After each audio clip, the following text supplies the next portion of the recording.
Good morning everybody, welcome to Dorchester here in London, welcome to the worldwide media. The fights get tougher, the events get bigger, British boxing continues to grow to new levels. We have a massive night live on Sky Sports box office Saturday, March 31st in the Principality Stadium. A unification fight, the road to the undisputed heavyweight championship of the world between WBO world champion 24-0 Joseph Parker against 20-0, 20 knockouts, IBO, WBA, IBF world champion Anthony Joshua. It's the first time in Britain that two reigning heavyweight world champions have met, and it's the first time in boxing history that two world champions have fought in an undisputed fight with 100% winning records. This is a great fight between two unbeaten, fast, hungry, dangerous heavyweight world champions, and it's part of a huge year of boxing live on Sky Sports. We're going to hear from the fighters now, live on Sky Sports News, before we talk to the camp. Firstly, I'm going to pass over to the reigning WBO heavyweight world champion, Joseph Parker. Hello everyone. Firstly, it's good to have you all here today. It's great to be back in London. Love it here. Love the food, love the people, and you're always well looked after. This time is an exciting time to be a heavyweight, especially with this fight that we have lined up.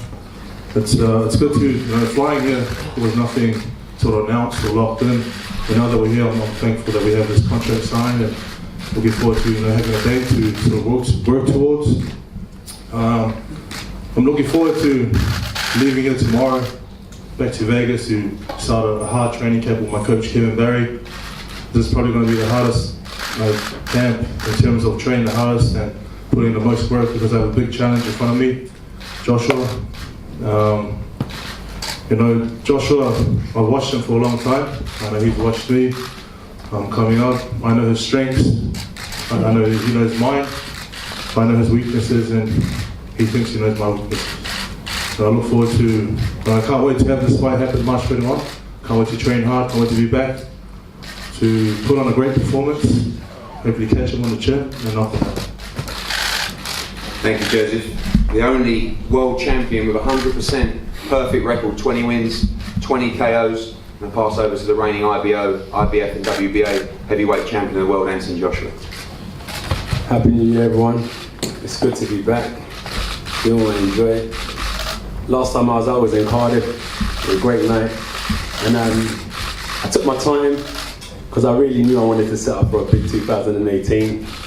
Didn't do nothing spectacular, but I made sure I secured the bag. I got the win, and that was the most important thing. And now we're here.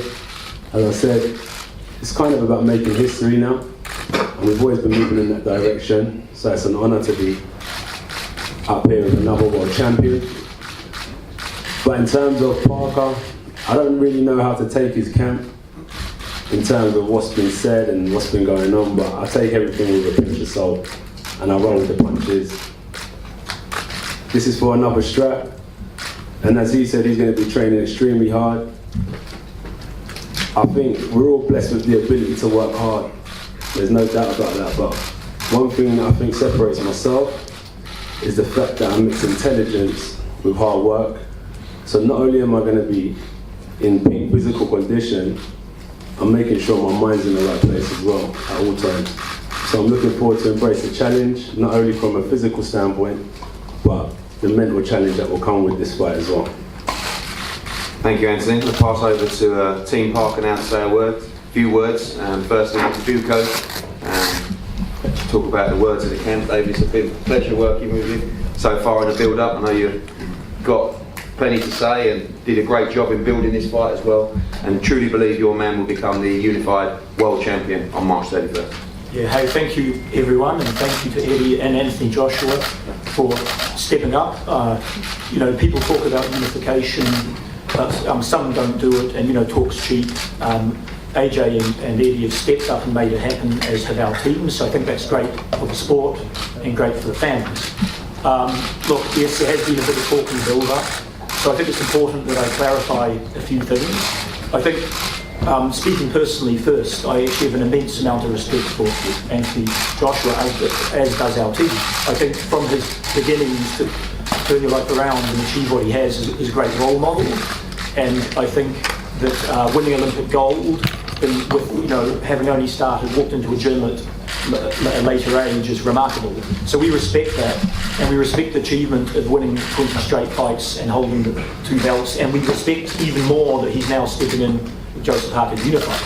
Having said all of that, in most countries in the world, it's customary in sport to analyse the strengths and the weaknesses of the opponent.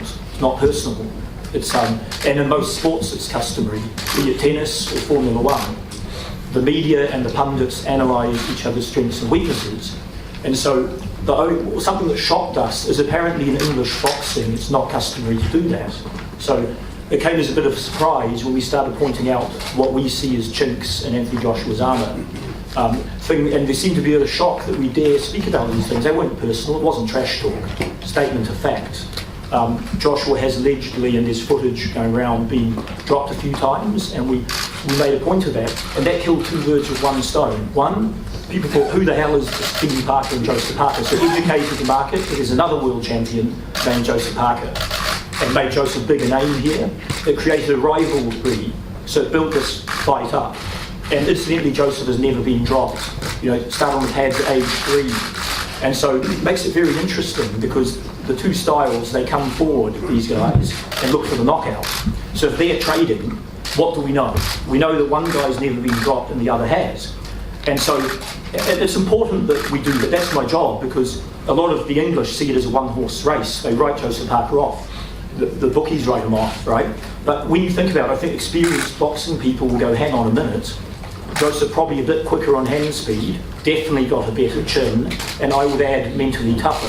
Well, you know what I learned when I was dropped in that Klitschko fight? Because a lot of people that have spoke about me getting dropped, and hand on my heart, I've used it as a PR stunt, in the terms of what you're using it as well. Because when you talk about myself getting dropped on what you've done, it's a markability strategy. And when you want to talk about facts, the 3 times that I have been hurt or dropped was in the European Championships, when McCracken knows I was actually banned from the GB team because I was still getting in trouble. So I went back to Watford, I stopped boxing, and 2 weeks before that European Championship, I was called up to represent the country. I was very unfit, I didn't get dropped, I got stopped. When your tank is empty, it's hard to perform. The second time was with David Price. I come out of a police cell the day I went up to training. I'm not going to use that as an excuse, but David Price is a puncher, and lack of experience, and then with Klitschko. And you know all them times that it taught me, it would take more than a human to stop me from where I'm destined to be. And that's why I learned not to walk with sight, because when you're fatigued, you don't know where you are. I walk with faith in this journey. So in terms of using it as a PR stunt, the rumours that you have heard, they're fake news. Hand on my heart. So PR, whatever you want to use it for, is between you and your camp. But in terms of facts, I speak on those 3 times. And as I said, what I have learned in those times of adversity and going through storm is that it will take more than any human to stop me on this journey. Well, thank you, AJ, for addressing it. I don't know if it's been addressed before. I appreciate that. So basically what I'm saying, this is a 50-50 fight, right? Parker, again, I repeat, I think he's got a better chin, he's quicker, probably better footwork, and mentally tougher. So the fight's a lot closer than what people think. I'll leave it at that for now. Thank you, David. Look forward to hearing more from you later. Kevin, obviously this is a fight that you've been studying for some time as Joseph's trainer, and I think when we spice things up with the questions later, deep down everybody in boxing does know, and David's right, this is a proper fight. This is a great unification heavyweight matchup between 2 very talented, undefeated heavyweights. This is a really exciting fight, and the heavyweight boxing division needs a fight like this. In fact, boxing in general needs a fight like this. They need champions fighting each other. The styles of this fight are a perfect matchup. Both guys like to come forward. You look at Anthony Joshua, big, strong, powerful guy. Probably, I'd be fair to say, he's probably a little stronger than Joe. Won all his fights by knockout. Has a considerable height and reach advantage over Joseph Parker. Joe, as Dave's just outlined before, taking the job as the promoter and the trainer, talking about Joe's hand speed, his footwork. We know that Joe's got very good stamina. We know he's very, very durable. That's what makes this such an exciting fight. This fight is no surprise to us. This fight has been in the makings, I believe, for the last 3 years.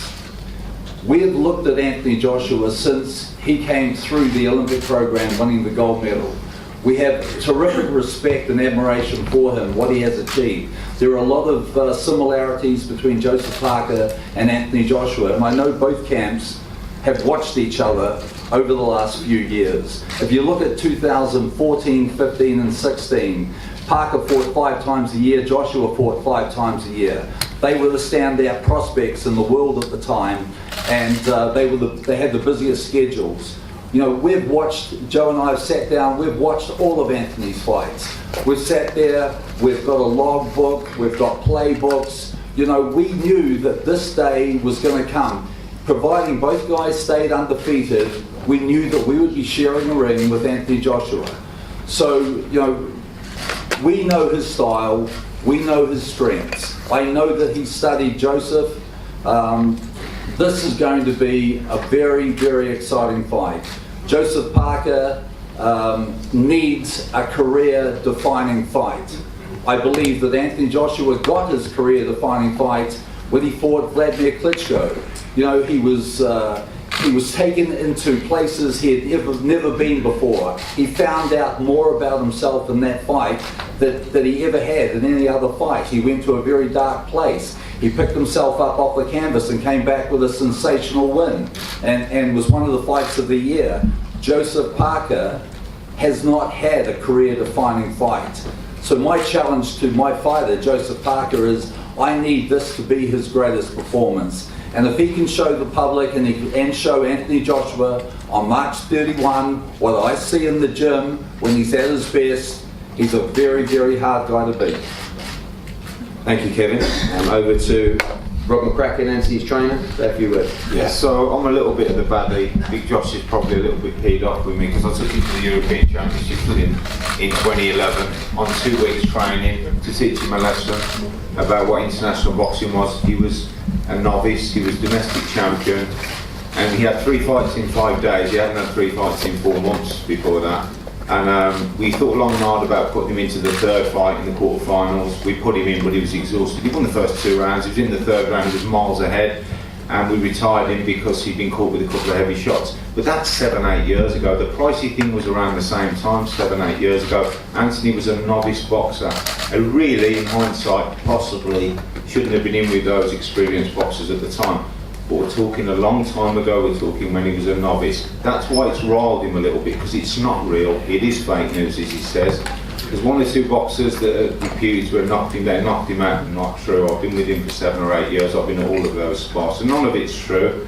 But if it gives Team Parker a bit of confidence, great. But the reality of talking about boxing Anthony Joshua and actually getting into a ring with him is very different. And the Klitschko fight was 2 or 3 fights early at the time when we took it, but that's the way Josh is. It was 2 or 3 years early when we took him to the Olympics and the World Championships, which he won. And he stepped up to the challenge. He's different to most fighters. He'll do it in half the time of what it takes most fighters to do it, or get to the top, or reach their potential and top of their ability. He's very professional. He doesn't like the trash talking, but he's a smart guy. He'll prepare diligently for Parker. He'll take him deadly serious. Parker's a good fighter. He knows what he's doing, and you know he's done really well to win a WBO title belt, and he's fought some decent opponents, but he's not fought Anthony Joshua. And let's be honest, in boxing we could talk all we want here. Talk's very cheap. I think we saw that in Parker's last fight with Fury. You know, he was a strong favourite to win, and he struggled badly. And you know, we believe he'll struggle badly on March 31st, and AJ will go away from him today, and he'll prepare diligently for it, and he'll produce a great performance on March 31st. Thank you, Rob. Over to our host broadcaster, Adam Smith, head of boxing for Sky Sports. Say a few words and ask some more questions to the table. Yeah, thanks, Eddie. What a wonderful matchup. 44 fights, 38 knockouts between them, both unbeaten. Only the 2nd ever unification between undefeated heavyweights, and the 1st ever clash between 2 reigning heavyweight champions on UK soil. Lennox Lewis, of course, unified the division back in 1999.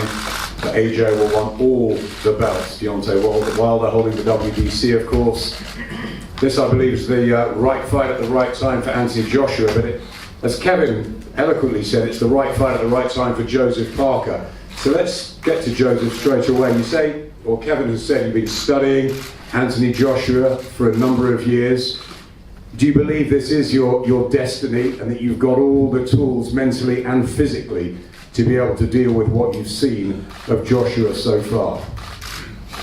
Yeah, I met Joshua once, or sort of met him back in Azerbaijan. We were amateurs and he was doing quite well, and I've been studying him ever since then. I turned professional before him, and I watched him at the Olympics. I watched him coming through when he first started his professional career, and I feel he is a good fighter, and he's got a lot of support, as you can see, and he does a lot of good things and some things are not that good when he's fighting. But I think this is my time. I think it's my destiny to be here, to be part of this major event, and I feel like it's my time to put up a great challenge, and I feel like I truly feel I'm going to win. What do you think you do better than Joshua? I feel I have better speed, I feel I have better movement, and I wasn't able to display it in my last few fights, but I think it's time for me to actually show what I can do in the ring. And how do you feel about your promoter David's comments about Anthony Joshua? Have you been playing along with this, or what do you feel about it?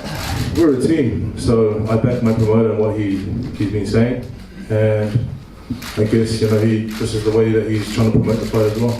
David, was it to get the fight, or do you really believe that this is what's going to help you and Joseph beat Anthony Joshua on March the 31st? I'd say both. I think without the noise we made, we certainly wouldn't have the fight on fair terms, I think. And I think both parties compromised. I think the deal's fair to both, so we're not complaining. But I also think the things we've been saying are accurate. So we're not, trash talks using swear words and so on, but I think you might as well say it while we're here. Oh, well, I think there's some mental weaknesses on display, because when Parker talked about the alleged incident being dropped, AJ said he felt he was being demonised, which I felt was a strong response for a factual analysis of strengths and weaknesses. So I think he showed being rattled a touch, perhaps. And then there is the questionable chin. We're not saying he has a glass jaw, but we're going to find out how much 31, and maybe I'm wrong. I mean, that's the beauty of boxing. Joseph, you can't say what you've been saying, and then when you're 5 feet away from him, you can't let your bum deceive you. Eddie, what are we going to say? You said he might. You said he might have some mental weaknesses.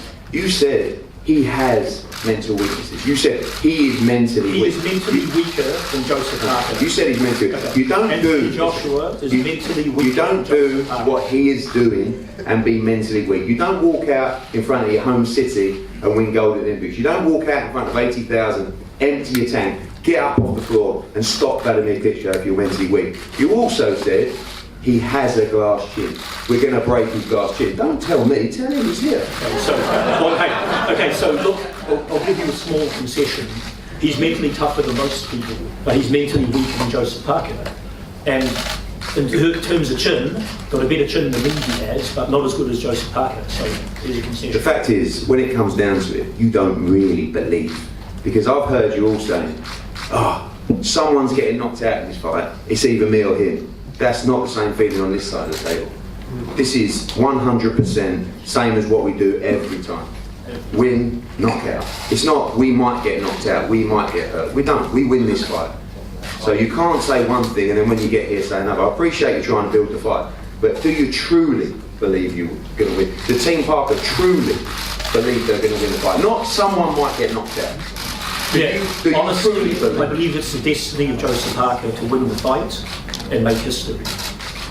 The answer's no. Go on, Anthony, as Rob says, you don't enter trash talking, but have you been riled by what's been said from David and the camp?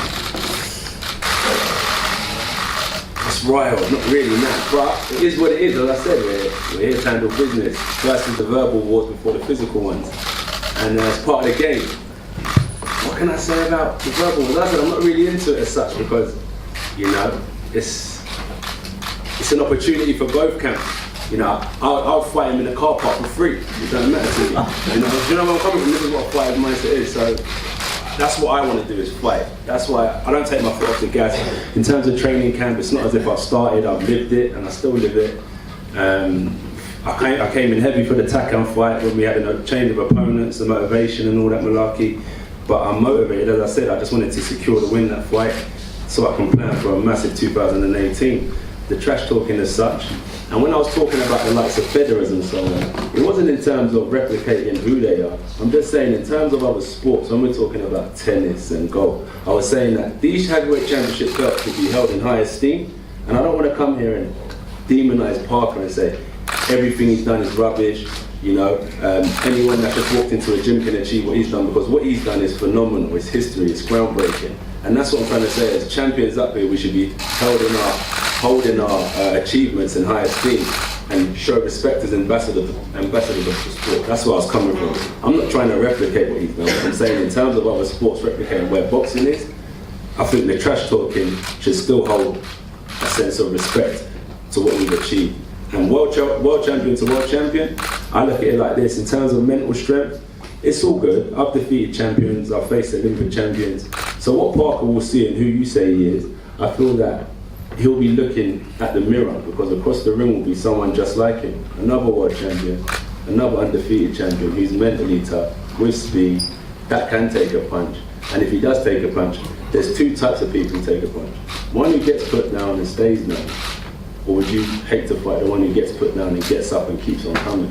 And that's who he's dealing with, really. So he'll be facing someone who he sees every day in the gym, who his coaches every day in the gym, to reflect in the other corner. So that's what I think will make it a great fight. Joseph has said he's been watching you for some time, many years, preparing for this moment. Have you done the same thing? Has he been one big name on the horizon for you? Or we know of the Tyson Furies, the Deontay Wilders, but what about Joseph Parker? How highly do you rate him, and how much have you studied him? He's done really well. Him and his team have done really, really well. And from the amateurs to now, massive respect.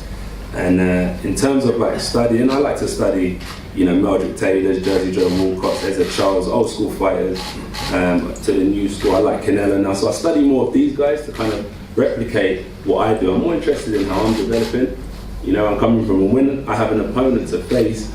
For that period of time, I'll worry about who they are, because what I learned from the amateurs, due to my lack of experience, is I used to watch everyone, study who I'm fighting, and what I always learned is it was completely different from watching a YouTube clip to being across the ring from them in a tiny ring in front of thousands of people, because when you're about to walk out, if I put a heart rate monitor on anyone, their heartbeat will probably be over 100 beats or whatever it is. So I'm just trying to say is that I haven't studied him diligently in the past. I studied a lot of old school fighters more so, but I was studying him in training camp, and the reason why I haven't studied him in the past is because I think it's a completely different fight from watching someone on YouTube to when you're across the ring from them going round for round trying to secure the win. It's completely two different things. So in terms of strengths and weaknesses, the focus is to win, and do whatever you can to win. And it's like, I could be waiting for Joseph to throw a lazy jab the whole fight, but it could be something that he's brushed up on in this training camp. So in terms of his strengths and weaknesses, I don't know what they're going to work on this camp. This is going to be his best fight, so let me work on what I'm good at, what I'm weak at, and I'll bring something different. But at the end of the day, at heavyweight boxing, this isn't a 3-round fight based on skills. This is a 12-round dog fight, and you've got to have heart. Kevin, obviously this means a great deal to you to be involved in a fight like this. What will be different in your training camp out in Vegas this time to prepare for Anthony? Well, yes, the fight does mean a great deal to me, and look, we're fighting a very, very good fighter. In fact, if Joseph Parker doesn't bring his A game, it's going to be a very, very difficult night. When you get a big guy like Anthony Joshua coming forward all the time, letting his hands go, we've got to slow that momentum down. We've got to be able to stop him, and I need Joseph to throw a lot more punches than what he has done in the last couple of fights. He needs to be far more active. We realise that this is a really big test, but this is what we have been waiting for a long time. This is what really excites me, and it really excites Joseph Parker. Now you find out how good you really are when you fight the so-called best guy out there, because we believe that we're the best. And we're really, really happy that this fight was able to be put together. It's these sort of fights don't happen very often. As you know, the last time in the world there was a unification fight in the heavyweight division was 7 years ago. So look, you know, this fight means a lot. And Joseph Parker is a historian. He knows that this is about his place in history, and he will give every single piece of sweat and every ounce of blood in his body to be the best he possibly can on March 31. And Rob, you know you've got the guy that will do exactly the same thing, but tactically it's so different, isn't it, to Vladimir Klitschko and Carl Stacker? Yeah, tactically it's different. The fight's different as well. It's not Takam, it's Parker for another belt. Josh will train hard. He'll look at Parker. We'll analyse him over the weeks in Sheffield, the long hard weeks in Sheffield, which I'm sure he'll enjoy. But he'll prepare seriously like he always does for opponents. And you know, the late pull out of Pulev was really disappointing. And Kevin Barry, who's an experienced guy, will know that if the opponent pulls out a week before, it's very difficult. So it's a motivational thing. It's going to be the same for Parker when his opponent pulled out not long ago. But tactics are tactics, strategies are strategies, but a fight's a fight. And you know, I've already said talk's very cheap. We'll see what happens on the night. But you know, I know what Anthony will do on the night. He'll be ready. He'll be as good as ever, if not better. And he's coming off the back of 21 rounds of boxing, which you know he struggled to get in his early years and early part of his career. So he'll be ready. He's the unified heavyweight champion. He takes on all challengers. Joseph Parker's only getting the opportunity to fight him because AJ wants it to happen. AJ generates huge crowds, lots of excitement, and he'll deliver that again on the 31st. Parker's good, but he's not as good as AJ, and we'll see that on the 31st as well. Talk is cheap, but it is fun. David, have you got a final message to Team Joshua? Yep, may the best man win, and we firmly believe for the after an analysis of strengths and weaknesses, it will be Joseph Parker on the night. Joseph, final prediction from you? I'm going to get that win and I'll be unified. Trust me. And Anthony? May the best champion win. Yeah, and that's what I was going to say. It's a rare occasion that these fights come together. It's phenomenal, and you know what we're doing. We're doing fireworks. It's going to be good. You know, tactics, strengths, weaknesses. You know, people sitting closest to the room will be able to hear leather trading. And as I said, I was a bit sceptical on how to take this camp because, as I said, I'm quite respectful to people, but I didn't want to switch it up. But I respect their camp as well, and hopefully after we can shake hands, and I hope that the people watching at home and in the arena are real winners because they'll enjoy a great fight. Thanks, guys. Thank you, Adam, and thanks for all coming today. We're going to post the photos up here and then have the various interviews. Stay where you are. Thank you very much. Everyone stay where they are.